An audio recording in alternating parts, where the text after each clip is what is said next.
So the word we're going to talk about today is qualitative.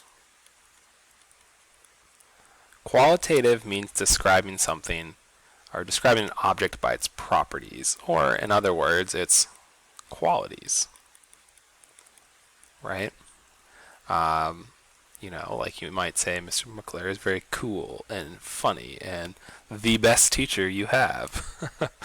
um, or to put it a little bit more realistically, I might draw here a triangle, and I'll draw a square.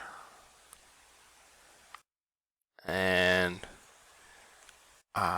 we might say, if we were to describe these objects qualitatively, that the triangle is blue, the triangle is maybe big, at least compared to our square. We could say that the square is brown. We could say the square is small. We could say the square has more sides, right?